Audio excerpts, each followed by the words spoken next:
안녕하세요 여러분, 도케미큐입니다. 최근 들어서 증시는 여기 12월 13일을 앞두고 있는 CPI와 바로 그 다음 날인 FOMC를 두고 굉장히 불안한 모습을 보이고 있는 상태입니다. 참고로 제가 12월 14일 날은 통번역으로 중계방송을 해드릴 예정이니 잘 부탁드립니다. 어쨌든 이렇게 흔들린 장세에서 해칭한 방법은 여러가지 방법이 있습니다. 맞을 수도 있고 틀릴 수도 있는데 어쨌든 지금 현재 빅스의 상태와 과거 2008년대 당시의 빅스의 모습을 대조해봤을 때 매우 비슷하게 흘러가고 있기 때문에 머지않아 빅스가 이렇게 크게 치솟으면서 S&P 500이 커다란 변동성을 보여줄 수 있다는 부분에 일정 금액을 방어용으로서 투자하는 방법이 있고요. 또는 달러가 이렇게 약해짐에 따라서 원자재 중 하나라고 할 수 있는 금 또한 원유와 마찬가지로 수혜를 볼 수 있습니다. 금은 2020년 중순을 시작으로 해서 이렇게 계속 횡보를 했는데 그 이유는 이처럼 달러가 너무나 강했기 때문입니다. 달러가 강해짐에 따라서 구매할 수 있는 금의 양은 상대적으로 줄게 되고 이로 인해 금값이 상대적으로 약해지는 것이죠. 게다가 지금은 서서히 미국의 경제가 보신 바와 같이 ISM Purchasing Manager Index가 49 정도에 나옴에 따라서 2013년 미국 기업의 실적이 하향 조정이 되고 이에 따라 경기 침체가 일어날 것이라는 의견이 대부분인 만큼 연준이 12월에 50bps 그리고 2월 달에 또 다른 50bps를 올린다고 해도 정말 달러가 다시 강해질지는 의문입니다. 경기 침체와 함께 달러가 약해지면은 금은 상대적으로 아웃퍼폼할 수 있는 환경에 놓이게 되는 것이죠. 여기 SPDR Gold Trust를 보시면요, 금의 경우는 실제로 차트적으로 봤을 때 나쁘지 않은 위치에 있습니다. 지금까지는 금에 있어서는 RSI는 이렇게 계속 하향이었습니다만 이제는 다시 상승의 단계를 밟아나가는 방향으로 바뀌었습니다. 오랜 기간에 걸쳐서 RSI가 아래로 하락해 나갔다는 것은 반대로 RSI가 방향을 상승으로 바꾸었을 때 그만큼 장기간에 걸쳐서 상승하는 방향을 잡아나갈 수 있다는 의미이기도 합니다. 참고로 저는 멤버십 분들 상으로 텔레그램을 운영해 나가고 있습니다. 이곳에서는 제가 매일 감시하고 있는 매크로 데이터를 공개해드리기도 하고 그러한 환경 속에서 저평가를 받고 있는 기업들 대상으로 분석을 드리면서 함께 안전하게 장기 투자를 이어나가고 있는데요. 혹시라도 이렇게 저희 커뮤니티와 함께 주식에 대해서 꾸준히 대화를 나누면서 투자를 이어나가고 싶으시다면 언제든지 이 링크를 통해서 조인하신 뒤 커뮤니티에 남겨져 있는 멤버십 전용글을 통해서 접속해 주시면 되겠습니다. 물론 제가 지금과 같이 장이 좋지 않은 상태에서 방어용 숏이라던가 금에 대해서 분석을 드렸지만 달러가 약해짐에 따라서 금만 매력적으로 나올 수 있는 것은 아닙니다. 원유도 마찬가지인데요. 금과 달리 원유는 정치적 영향도 심하게 받고 금보다 훨씬 수요와 공급에 민감하며 SPR이라던가 OPEC 등 외적 변수가 워낙 많기 때문에 변동성이 심한지라 달러가 하락했음에도 불구하고 상대적으로 안 좋은 모습을 보여주고 있는 상태입니다. 실제로 고점 대비 원유는 이미 40%나 빠진 상태입니다.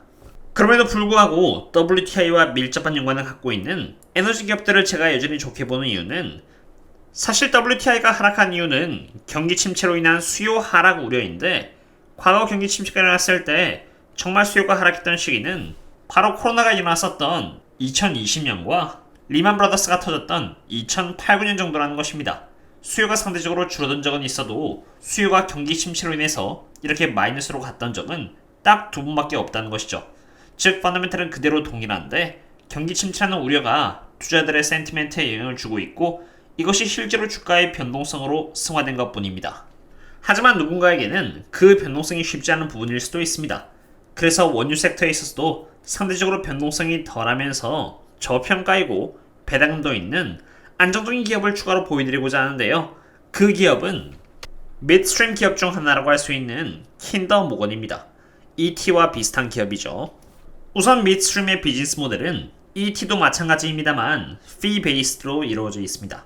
대부분이 fee 베이스드인 에너지 트랜스퍼인 만큼 방어력이 높다고 할 수는 없지만 전체 비즈니스 모델에 있어서 여기 25%만큼은 적어도 높은 변동성을 보여주는 원유 가격에 큰 영향을 받지 않는다는 것입니다. 그러나 반대로 말하자면 에너지 트랜스퍼보다 상승 모멘텀 또한 상대적으로 뛰어나다고 말할 수 있습니다. 에너지 가격이 높다는 것은 일반적으로 60달러를 기준으로 말하는 것인데 경기 침체를 앞두고 있다고 하나 실제 수요가 하락할 가능성은 적고 중국은 지금 점차적으로 리오프닝을 하고 있으며 SPR 방출 또한 머지않아 멈출 예정이고 인플레이션으로 인해서 원유를 시추하는 가격은 더 높아진 나머지 공급 늘리는 데 소극적이며 오펙 또한 원유 목표치를 달성하지 못하고 있는 환경 속에서 지금 유가가 60달러에 근접하고 있는 여기 70달러는 제 입장에선 상당히 매력적이며 오랜 기간에 걸쳐서 디플레이션 영향으로 인해서 유가가 저유가 환경 속에 있다가 이제 막 이렇게 벗어났기 때문에 제가 봤을 때는 고유가의 환경이 제법 지속될 가능성이 높습니다. 그렇다고 했을 때 킨덜 모건 KMI는 상대적으로 좋은 선택이 될 수 있는 것입니다. 참고로 킨덜 모건은 PTP 리스트에 들어가지 않은 기업으로 10%에 대한 세금은 걱정할 필요가 없고요. 고점 대비해서 약 10% 정도 하락하면서 배당금은 연 6.36%를 주는 기업입니다. 참고로 이 기업은 에너지 트랜스퍼와는 달리 LP 형태로 상장된 기업이 아닙니다. 그 말인즉슨 실제로 배당을 받으실 때 37%는 세금을 내지 않는다는 것을 의미합니다. 그럼 이제 킨덜 모건의 밸류에이션을 살펴보겠습니다. 지금 킨덜 모건은 프라이스 투 이비다의 기준으로 약 6.42 정도의 멀티플을 받고 있습니다. 우선 7.13이라는 멀티플 대비해서 상대적으로 낮은 위치에 있기 때문에 저평가라고 할 수 있는 상태이며 기대할 수 있는 수익률은 보수적으로 봤을 때 23% 정도가 되리라 생각합니다.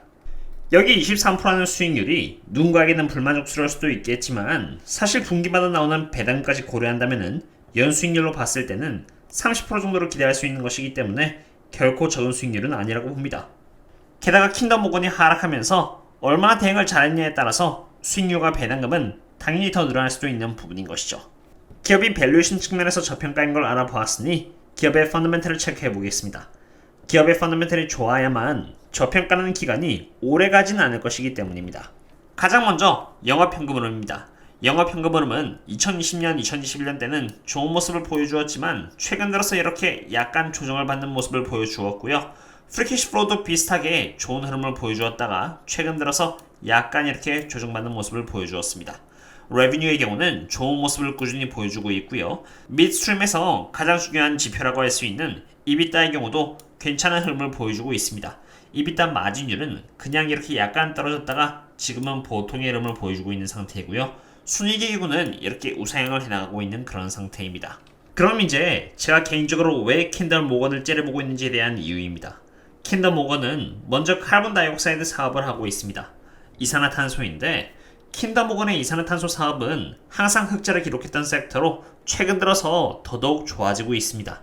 EOR 비즈니스를 풀어서 Enhanced Oil Recovery라고 하는데 일반적으로 원유를 생산해내는 업스트림 기업들에게 있어서 EOR 사업은 원유에 비해서 더 많은 시추 비용을 요구했기 때문에 상대적으로 덜 매력적이었습니다. 그러나 최근 들어서 유가가 높아지면서 EOR 사업 또한 매력을 얻게 되었고 킨덜 모건이야말로 사실 EOR 분야에 있어서 가장 전문성을 갖고 있는 기업이라고 해도 과언이 아닙니다. 옥신탈 또한 이산화탄소 쪽으로 캐파를 늘리고 있는 만큼 EOR의 분야가 점점 커지고 있는데요. 이에 따라서 킨덜 모건 또한 수혜를 받을 수 있다고 생각이 됩니다. 천연가스 쪽도 빠질 수는 없습니다. 킨덜 모건은 약 7만 1000마일의 천연가스 파이프라인을 보유하고 있으며 미국 내에 40%의 천연가스 수송을 담당하고 있습니다. 그리고 제가 미드스트림 산업 쪽을 좋게 보는 이유는 워렌 버핏도 한몫합니다. 비록 시간은 좀 지났지만 워렌 버핏은 10조의 돈을 주고 천연가스의 재산을 갖고 있는 도미니언 에너지를 사들이려고 했습니다. 물론 레귤레이터리 때문에 실패하긴 했죠.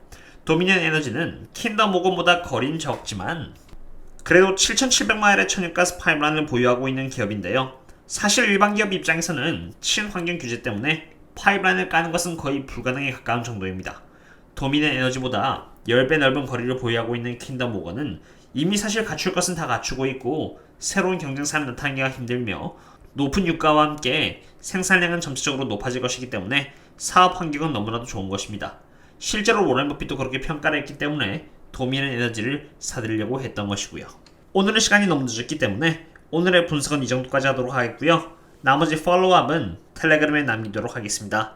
오늘의 분석은 여기까지 하도록 했고요. 그럼 다음에 또 다른 분석과 함께 샵도록 하겠습니다. 그럼 다음에 또 만나요. See you later.